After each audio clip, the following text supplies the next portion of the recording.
제가 1000명 이상의 학생들을 상담해 드리면서 확실하게 알아낸 사실이 있습니다. 합격하는 학생들의 생기부가 모두 건 아니지만 생기부를 가진 학생들은 반드시 학생부 종합전형에서 합격한다는 거예요.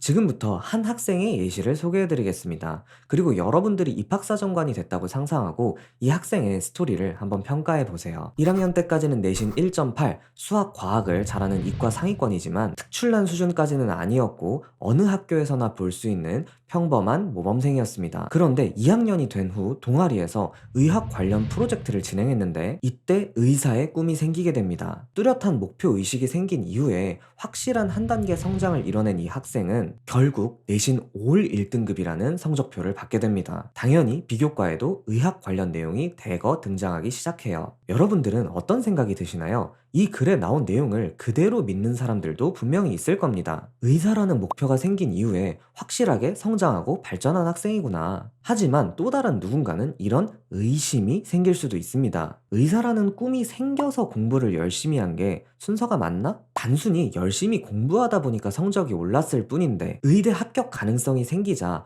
억지로 생기부에 인위적으로 의학 관련 내용을 끼워 넣기 시작한 게 아닌가, 이렇게 생각할 수도 있겠죠. 즉, 이 학생의 생기부는 의심의 여지가 있다는 겁니다. 자, 누가 정답일까요? 당연히 진실은 본인만 알 수 있습니다. 분명히 지구 어딘가에는 의사라는 목표, 의사라는 꿈 덕분에 큰 성장을 이뤄낸 학생도 있을 겁니다. 하지만 반대로 성적이 오르자 그제서야 의대를 준비하는 학생도 있을 거예요. 생기부 글만 보고는 둘 중 어느 쪽인지 알 수 없습니다. 이게 절대로 이 학생에게만 나타나는 특이한 현상이 아닙니다. 많은 학생들의 생기부에는 의심의 여지가 있는 내용이 생각보다 굉장히 많아요. 그래서 똑같은 생기부를 보고도 사람마다 다른 평가를 내릴 수도 있는 겁니다. 여러 가지로 해석이 가능하니까요. 이건 입학사정관이라 해도 크게 다르지 않습니다. 그렇기 때문에 학생부 종합전형에는 상향 지원인데도 합격하고 하향 지원인데도 떨어지고 이런 경우가 나오는 거죠. 올해는 더 그럴 겁니다. 자소서가 폐지됐으니까. 그나마 학생들이 직접 쓴 글이라도 볼 수 있었으면,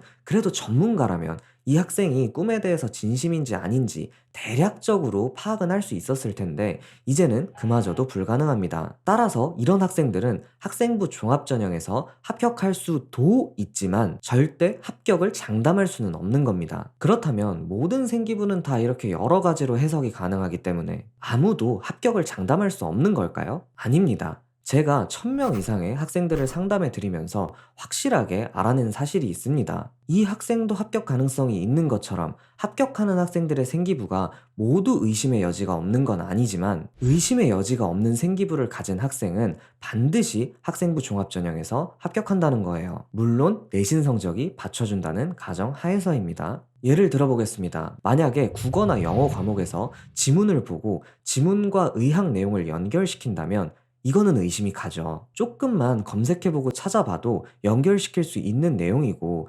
적은 노력으로도 인위적으로 삽입이 가능하다는 겁니다. 하지만 반대로 조금 찾아본 정도로는 절대 알 수 없는 깊이 있는 주제에 대해서 탐구를 하거나 발표를 진행한다? 모든 의심이 풀리진 않겠지만 적어도 이 활동 하나만큼은 확실히 점수를 받을 수 있습니다. 최소한 이 활동을 한 덕분에 전공에 대한 지식의 깊이라도 깊어졌겠죠. 꼭 이 학생의 예시에서만 국한된 내용이 아닙니다. 내가 인성, 성실성, 리더십 같은 걸 어필하고 싶다면 임원 활동, 학생회 활동, 학급 도우미, 교과 부장 이런 활동들을 하시면 됩니다. 지금 말씀드린 활동들의 공통점은 내가 입학사정관한테 어떤 모습으로 보이고 싶어서 인위적으로 했다고 평가받는 게 아니라 열심히 적극적으로 참여했다는데 의심의 여지가 없다는 거예요. 그래서 확실하게 점수를 받을 수 있는 겁니다. 내신 성적이 괜찮은데 비교과에는 의심의 여지가 없이 모든 입학사정관이 공통적으로 점수를 줄 수 있는 내용으로 채워져 있다. 장담할 수 있어요. 절대 떨어질 리 없습니다. 내신이 되는데도 학생부 종합전형에서 떨어지는 이유는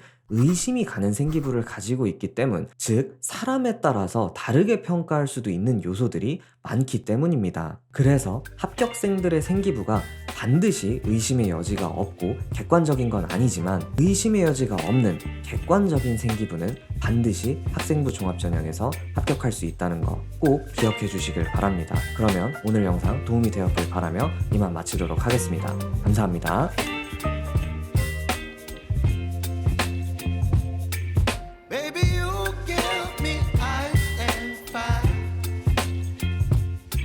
giving me wind and rain. You're some kind of butterfly.